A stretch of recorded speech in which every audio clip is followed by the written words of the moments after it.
We'd like to welcome everyone out to this special session that we're hosting here at Shmoop with Arne Duncan on school climate from the student's perspective. We're super excited that you guys are able to join us today. We're looking forward to really having an authentic conversation today and looking forward to driving that engagement and really seeing the outcomes of today's conversation. So let me go through our panelists today and talk a little bit more about who's joining us. First off, Arne Duncan. We really appreciate Arne joining us today. Arne's the former Secretary of Education for the United States, as well as served as the CEO of Chicago Public Schools. So we're really excited about Arne's perspective that he brings to the table. My name is Andy Rahden. I'm the Chief Executive Officer of Shmoop. Also joining us is Ian Brock.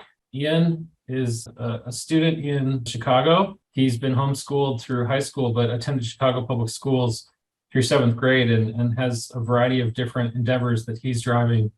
Lawson is joining us from Garland Public Schools, and we're super excited to have Lawson with us today and look forward to learning more about him as things progress. We also have Lena Foster from the Salt Lake City, Utah School District as a teacher joining us today. So super excited to have Lena on with us to provide her perspective. And last but not least, we have Katie Baum. Katie is from California, specifically Burbank, and we're excited to have her perspective joining us as well. Let me go through the agenda quickly to talk more about what we're going to be reviewing. Arne is going to be doing some welcome introductions, and to get things going, Arne is going to moderate our panel today and drive some important conversations and questions. And as we finalize things, I'll go ahead and close it out. With that said, no further ado, I'm going to go ahead and turn the time over to Arne. Thanks so much, Andy, and look forward to a really good conversation, and just appreciate our students taking the time. We as the old guys, the adults, can't spend enough time listening to you guys. And Lena, I want to thank you for taking the time as well. But let's just jump right in, and you guys feel free to go back and forth a little bit. There's a way, Andy, to pull up everyone's faces. That would be great. If it's not, that's okay. But I'd just sort of start with Katie. If you could sort of tell us about, as we go into the next school year, what grade are you going into and how are you feeling about school safety, both at your specific school, but also across the country right now? We'll go to Katie, then Lawson, then Ian, then Lena. I'll come to you. So I'm 17. I'm going into senior year at John Burroughs in Burbank. For school, in terms of school safety, for me in Burbank, there are 14 gun stores. So I'm worried about the accessibility of guns because it's easy to get guns, and with the current political climate and how many school shootings have been going on, it's a little scary. And I know at my school, Burroughs, there have been bomb threats, all of which have been proven false, but still at the same time, it's terrifying to say the least with the current climate of how available guns are and what's happening with them. Right. I'll just first say, I say this all the time, I just apologize that when, to hear you say you're terrified about going to school, that's very real. That's real for millions of kids around the country. It doesn't have to be that way. It's not that way in other countries. Didn't used to be that way. How do you and your friends talk about this stuff? How do you process it? How do you think about it? We don't. We don't really talk about it. We kind of just we talk about how accessible guns are and how it's scary, but since we're all under 18, we can't vote to do that. So we talk about how it's frustrating that we can't really contribute to the change yet. I got it. Thank you. Lawson, go to you as well. Please, introduce yourself. Let folks know what grade you're going into. And obviously, for better or worse, Texas is sort of the gun capital of America. And you had the recent tragedy there. It was just heartbreaking. But let me know how you're feeling about this stuff and thinking about it. Yeah, my name is Lawson Lay, and I'm 18 years old, and I'm going to go to University of Texas at Dallas. So living here in Texas has kind of been kind of surreal, as you go here to schools in Texas and you hear these horrible things happening, every other week or every other month or so. And so going into this freshman year into UTD, honestly, for school safety, I think that's like a number one priority more than anything else here in Texas. because, you kind of have this, stigma now in Texas. Now it's like, oh, guns everywhere, guns here. Where I live, there was a shooting not too far here in the neighborhood over, where just two people didn't get along with each other. And so going into UTD, I was kind of scared because I'm actually gonna stay there and live by myself there for a bit in an apartment. And so I have my own, I'm like, oh man, who's gonna steal my bike? So I bought a foldable bike so I can take my apartment room. Or like, oh, what about my keys? I'm buying AirTags so I can find my key and stuff. I don't want to get, So it's kind of a little bit scary here down in Texas, but at the same time, we're trying not to think about it all the time. And you just say, always repeating to ourselves, like, it won't be me. It won't be me. Got it. I appreciate that. And again, sorry for the complexities and having to sort of go through all these mental gymnastics. Ian, and you're a little bit of a different situation, homeschool, but if you want to talk about your elementary school experience or just being in the community, anything you'd like to share with the group, I'd love to hear. Right. So again, I'm Ian Brock, 17 years old, just graduated high school. And as Mr. Duncan mentioned, I have been homeschooled since my 8th grade year, but I can speak more so on some of the experiences that I've had, as well as some of the experiences that I've had or that my friends had shared with me. And so while I was in school, as a kid, you don't necessarily, or when you're younger, you don't necessarily understand what's really going on. You just go to school, learn, and, see your friends and try to have fun. But I remember when I was in 6th grade, at that time, I was going to, I think, one of the top 3 public elementary schools in the city. But one of the things that happened was we had a bomb threat, right? And so at that time, you didn't really know what was going on. You didn't really understand that. But hearing from my parents how that freaked them out and how it really just changed their mindset of appreciating the time. And it really just showed us that not even the top schools aren't the safest places, right? Because think about it, a number 1 public elementary school still had that scare. What about the other schools around the city of Chicago? And I feel like social media, not only just in my city, but across the country, has really shown the negative side of things, especially when it comes to safety. We've seen, obviously, different tragedies happen over the last 5 to 6 years. And that kind of puts a negative connotation on what the safety is like in our schools. But it used to be safe. And I feel like to some degree it is, but now it doesn't feel as safe as it is. And so I feel like there needs to be changes that need to be made, especially with gun laws, or especially with even how kids feel coming to school when it comes to speaking with their teachers, or even peer pressure, or communicating with their friends. I think overall it's been on a decline when it comes to safety. And I just hope that we can come together and come up with a solution to fix it. Appreciate that, Ian. And Lena, let me go to you. And I think all of us as educators, as parents, as community members, as adults, I think our biggest responsibility is to keep our kids safe. And how do you think about this at your school and your school district with your own family? How do you react to what you've heard from 3 students so far? It's incredible, because what I'm hearing is I hear students nervous and not feeling like it's like they see the problem of not feeling safe in schools, and yet they feel powerless because they can't vote or do other things or create policy. And, active shooter drills are normal now. And have you had them at your school? Yes, we have an active shooter drill once a year, and it always freaks the kids out. And I have to explain, this is not likely, you're not going to do it, but if this is where we go and this is what we do, and we practice just like an earthquake drill or a fire drill. But they come around and they shake the knobs, and these kids, they're a little bit traumatized by this. They're like, okay, that could have been me. And it comes into their mind, and you have to help them process and listen to them. And there's not one right answer that I know of yet. And when we get there, I'm going to love that. Got it. And do you have children of your own? I do. I have 3 kids. My youngest is going to be starting high school at West High School in Salt Lake City. And I know that they've had different things where kids have brought guns to school and they have to lock down. And, but I'm not afraid of sending him there, because if we give up on public education, that's not the answer, right? You have to go there. You have to be the change. You have to keep trying. Yeah, that's exactly right. And just for your own kids around the dinner room table, what are those conversations like? How do you guys talk about this? How do the kids process? Are you talking to me still? Yeah. Yeah, So for I your own think children at home, talking to stuff. at home, it's interesting because it's a conversation of, I tell my husband, okay, so if something goes wrong, you're going to need to pick up the kids. Well, why? Because I'm going to have to stay at school and I'm going to have to get all these kids out. So it's more of a practical thing. And it's about listening to your gut. Okay, if something happens, you need to follow your gut, whether that's an active shooter or a teacher that's not being appropriate, et cetera, et cetera. Got it. And I'll go back to Katie and sort of ask a similar question to each of you.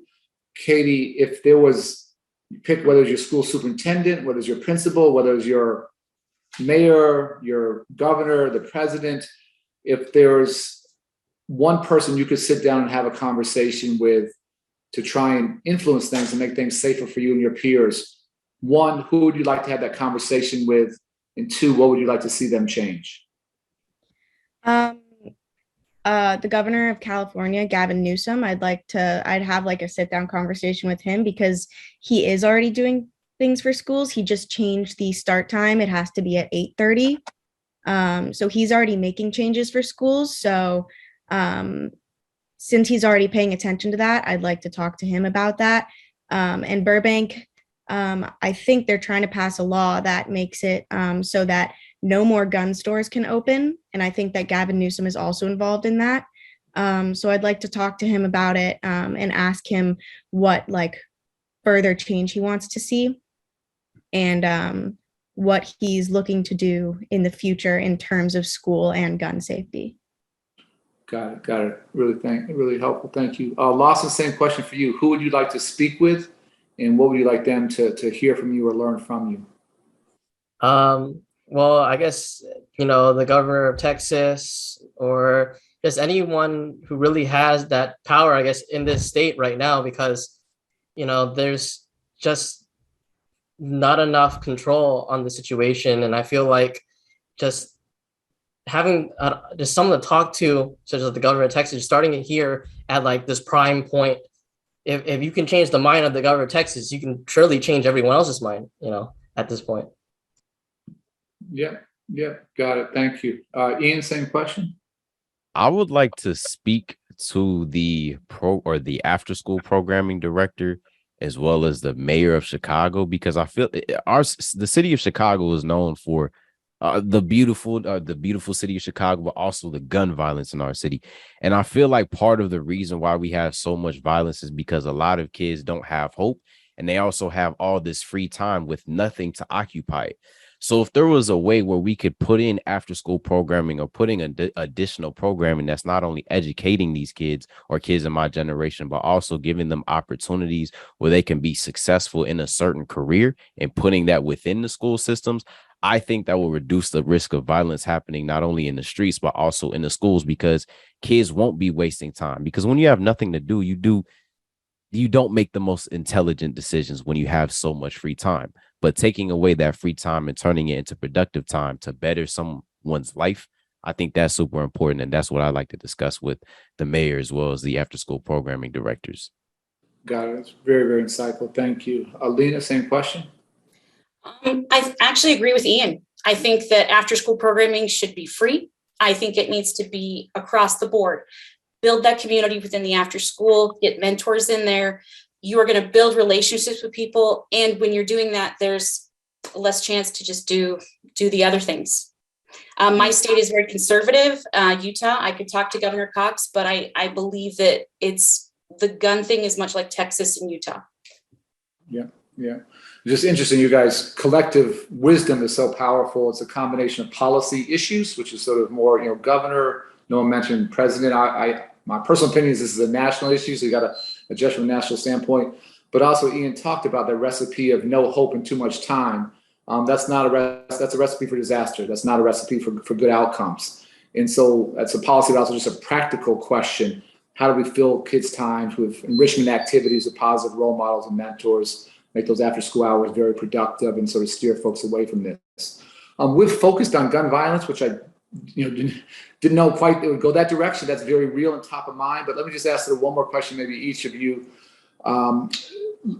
Putting that to the side, I know it's a lot to put to the side, but just coming out of the pandemic, you guys have all been through hopefully a once in a century time. And as we think about emotional health, as we think about mental health, the gun violence is a piece of that affects us, that impacts us, but also just this time that you've had away from peers and, virtual school, hybrid school. I think everyone's pretty much back to school now. But Katie, talk to me about, how you felt going through the pandemic, how you're feeling now. How do you feel that impacted your mental health and that of your peers? So I was online at the second semester of freshman year and all throughout sophomore year. And it was pretty hard on my mental health because I couldn't see any of my friends. They couldn't see anyone either. So our means of communication was through social media, which only goes so far in helping to keep you stimulated socially. And I think my friends and I like to joke that we've been in high school for 4 years, but we've only been on campus for 3 semesters, which is, it's weird to think about. That's real. Yeah. And I know that the switch from virtual to in person, I think it was too sudden. I think there should have been a little more ease to help students change the schedules, because the schedule between Zoom and in-person school was extremely different. So the first semester of junior year, which is when I came back, it was a really hard change. And it messed with my brain a little bit. That's actually fascinating to hear. It's literally the first time I've ever heard that. I think we were all rushing to get back to quote unquote normal as fast as we can. And maybe that was too abrupt a transition. That's really interesting. So thank you. Lawson, same question? Yeah, for me, I'm kind of a special case. The whole pandemic for me, I kind of didn't have that feeling or realization until it was like almost all the way halfway through. At the very beginning, I kind of felt like, oh, this is fine and whatnot. But then I kept seeing all my friends and people I know, I see their grades drop, and I see people like as the pandemic began, and they started doing virtual school, I saw everyone, they look fine, they have their cameras on and stuff.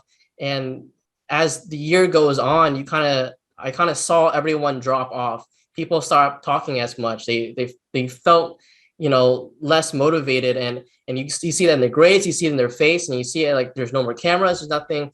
And so for me, I was like, what's going on? And then not being able to see anyone, not being able to talk to anyone. I didn't realize how bad that was, how much I actually depended on that on my own happiness until late into the pandemic. And I realized, like, man, this kind of sucks, there's no one dude I can talk to. All I do is I play video game the other day and then do the homework, and then,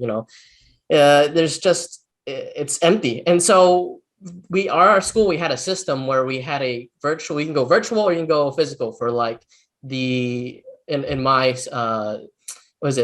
junior year. And so in my junior year, you had this option, but most kids chose to go virtual. And so one time I went to go inside a physical to the school to take a test, right? And so some kids also decided to go physical, but most of them stay virtual still. And so I'm going to this school in this classroom full with only like 5 people, maybe 2 or 5 people. I look at other classrooms around, there's only 2 or 3 students and the teacher. And then I'm thinking, the people who went physical to school, is this how they live their everyday life? They come to a classroom with only them and the teacher, and it's 2 other kids or just them at the most extreme cases. And so I think this whole pandemic was just a very lonely time for everyone. And I don't know, I can feel I empathize with a lot of my classmates on, how lonely it felt. That's really deep. It was lonely, isolating, all of that. Quick follow-up question. Do you feel you've reconnected with your friends and peers and other students, or has that been hard to reconnect? After the pandemic, it's kind of been a little hard to get back that, connection you had before, because you kind of want it to be the same as before, but then you realize a whole year has gone by. You haven't even seen them physically. You don't know what's happened to them. And so when you talk to them again, it kind of feels like you're talking to a different person. the years that we've lost, that I've lost, it kind of feels I've only done 2 years of high school and then I've graduated, and just talking to that kind of lost time is very jarring to reconnect to that person and say, hey man, you want to go hang out and whatnot. And then you realize they have 100 different things now, responsibilities because of the pandemic, plus something happened in their family, something that happened there. And so it's kind of jarring. Yes. Yeah, God, it's really, really interesting. Again, really insightful. Ian, again, your experience may be a little different because I assume you were mostly online doing homeschooling. Is that correct? Did you feel the impact? Did you not? What was that like for you? So yes, beforehand I had already done homeschooling online. So the adjustment wasn't really that great of an adjustment for me because I had already had years of experience for it or with that kind of system. But in a sense, the world was kind of all being homeschooled at one time. And so to really just piggyback off of what Lawson was saying, yes, it was very challenging for all of us, but also that in being able to socialize was a huge setback during the pandemic because we couldn't engage with our friends, especially in person, as much as we could. Because think about it like this: human beings are social creatures. We need to be able to interact with each other in order to survive. Like you can literally go into depression by being alone and having loneliness. And so that definitely was something that I experienced a little bit. And a lot of my friends, you could tell they were impacted heavily. Grades dropped a lot because the motivation wasn't there, especially when you're sitting in your room all day and you feel like you have nothing to do. Sometimes you just might binge watch on Netflix. I'm sure all of us had. We had days where we just watched Netflix, ate a bag of chips, didn't do any schoolwork. I know that was me for a fact. And so the pandemic definitely did impact a lot of us in a negative way, but also I know I didn't mention this earlier, but I co-founded an organization called Dream Hustle Code. And during the pandemic, I actually started teaching computer science and personal development classes for kids from 6th through 12th grade. So Ms. Lena, number one, I want to say thank you so much for being a teacher because I understand the patience it takes to be a teacher. I don't know how you do it, but thank you so much. They need to raise your pay because thank you. But in talking to some of my students, it was you could tell that they were sad, especially because they were in middle school, because those are those growing years. They're going through puberty. They're just learning how to interact with their friends, just learning how to make new friends. And so you could just tell that it was a hard adjustment for them. But now that the world has opened up, I feel like we're still in that awkward phase of getting used to being back to normal or what was normal before. But yes, definitely the pandemic hit us hard. And I think it's going to take just a little bit more time for us to make that adjustment. You guys are so clear and eloquent on this stuff. And just to echo Ian, Lena, just all of our thanks to teachers. Anyone who didn't appreciate a teacher pre-pandemic, maybe one of the only good things that come out of the pandemic is people start to have a little bit of a sense of how tough teaching is anytime, but particularly during that time. And again, for you having 3 of your own kids, trying to balance those needs is extraordinary. But maybe just share, folks, what those past year or two have been like for you as a teacher and a mom. As a teacher, I did 151 days remote teaching. Yeah, I counted every day. And I want to comment on one of the things that I'm hearing from the students, and it just kind of, your friends are why you deal with school. Like you come to school because of your friends, and you'll deal with other things because you can see your bestie in 5th period. You know what I mean? Like, and when you didn't get to see that, a kid started just being black little boxes on the screen. And I would do things kind of silly. I would put on different hats or costumes, be like, hey guys, I'm a dork, come to class. And actually in March of 2020 I got on TikTok just so I could be like, hey guys, come to class. And it was silly. And I would do my best because really it's hard to reach kids through a screen. I just want to be like, guys, just come to class. And so that was hard teaching wise. Luckily I had a couple of my kids were older, and so they were a little bit more self-directed in high school. And when that pandemic first started, I think what happened was, at least in the state of Utah, we couldn't, not that I look to fail people, but we couldn't hold any grades accountable. We had to pass everybody. So that was that first semester, right? But when you came back, everything started counting again, and kids weren't used to that. And it threw them. It really threw them. And so now it's like, going into this next year, we're still in transition. And a big thing for me, and I hope many teachers, is to have just a little bit more empathy, listen a little bit more, take 5 more minutes. These kids can do it. They are motivated, but they have been kind of traumatized through all of this. And we need to have just a breath and to have more empathy. Yeah. Well, I can see your passion. I can feel it. Do whatever you can to reach your kids. I can see you physically trying to grab them through the screen. If you can't do it, TikTok is probably the next best answer. So it's just so thoughtful and creative. It says a lot about your passion. Last quick question for each of you is, many of you will be starting school in the next 2, 3, 4 weeks. Some will be after Labor Day, but many schools go back. School districts, colleges start in August. For each of you, start with Katie and go down the list again. What's your greatest hope for the upcoming school year? What's your greatest hope? I'm hoping that I actually enjoy my classes. I mean, I made a mistake. Hopefully it's not a mistake, but taking 3 APs. And I'm hoping that my teachers are going to be a little more understanding of how stressful college applications are, and how much time that takes and all the essays. Because I know last year when I was talking to some of my senior friends, they said that it was really hard for them to balance all of that because, you know, it was very different getting into college when they were in college versus getting into college now. So I'm hoping to communicate with my teachers, with other students about how we're going to be really stressed trying to get into colleges, and hopefully have a mutual understanding with the teachers about, you know, what challenges we're facing. 2 quick comments. 3 APs, that's a heavy caseload, so we're good luck with that. And my own editorial comment, there's no one perfect college. There are thousands of universities. You will find a great school and you'll be in good shape. So if I can take a little bit of that pressure off, it has gotten harder to get in, but there are many, many amazing schools and you'll find your place. I have a lot of confidence in that. Lawson, you made that jump, first year of college. What's your hope as you start on the campus? For me, since it's such a big event in my life, I hope things will change for the better. I mean, not only just, you know, for the whole nationwide and all these issues that we're covering today, but also for my own personal life. I want to change to be more outgoing and be a better person. Because for me, part of why I want to go stay at UTD as a apartment nearby is so I can be more social and get out a lot more. For me, my city isn't very walkable, you could say. So there's not a lot of social situations about saying, okay, I have to go drive and go spend $1,000 on gas or whatnot.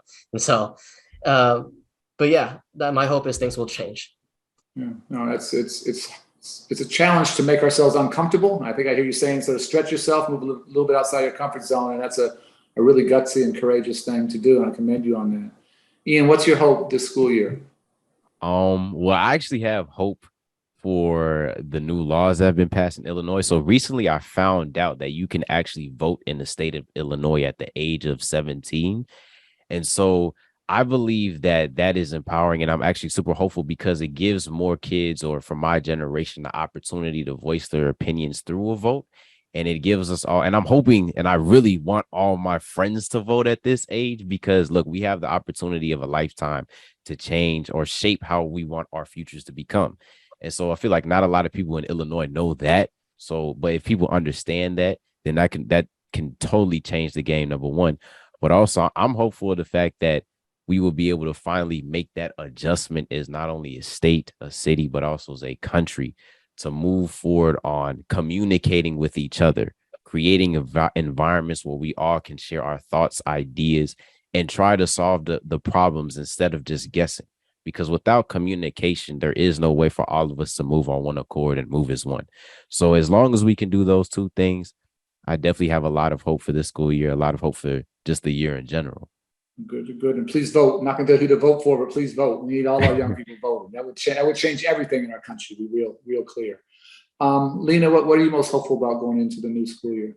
You know, I'm most hopeful for Ian, Lawson, and Katie right here. I have heard some amazing things. You know, I started teaching the year you were born, going into year 18. And what is really crazy is that you guys can change things, and you should question the status quo. You question your teachers, you question those in authority, because that's how we make a better world. And all 3 of you have said some amazing things. Keep communicating, keep on those teachers to give you empathy. Be more social, get out there even when you don't want to, and build community and communicate, because those are the things that 20 years from now, you're still going to use and you're still going to need. You know, you may not remember the mitochondria as the powerhouse of the cell, but you can know how to get with a partner and make a project and communicate that. And so my hope is that I can give my kids this next year more skills and focus on what matters most, which is them, the human, the person. You know, Andy, I'll turn it back to you in 1 second, but I just want to thank all of you. And this is an extraordinarily difficult time. It's a difficult time with the pandemic. It's a difficult time with gun violence. It's a difficult time with the divisiveness in our society now. But all of you guys give me hope. And my kids are about your guys' age. My daughter's going to be a junior in college. My son just graduated from high school. And your generation is having to deal with a lot. And I hate that, and hate that we as older folks haven't done enough to make things a little bit easier for you. But just, you know, hearing your passion, hearing your commitment, hearing your willingness to be vulnerable. And I always think there's great strength in being vulnerable, but that's hard to do. You guys give me a lot of hope that we will get through this dark time and get to a better place. And Lena, thanks for staying with it. Teaching is not easy, staying with it for 18 years. And maybe you were more passionate your first day. I doubt it. Your passion seems to be about as high as it can go. So thanks to all of you for spending the time, for being so honest and open, so smart and so clear. It means a lot to me personally. Thanks. And Andy, I'll turn it back to you. Awesome. Thank you so much, Arne. And I just have to drive a special thanks to Lawson, Katie, and Ian for expressing your voice. You know, here at Shmoop, we encourage the Shmoop voice through, you know, the products that we create, especially the product Heartbeat that we create, and trying to ensure that students can communicate in a very specific way what they need and what their needs are to the teachers and administrators that they work with.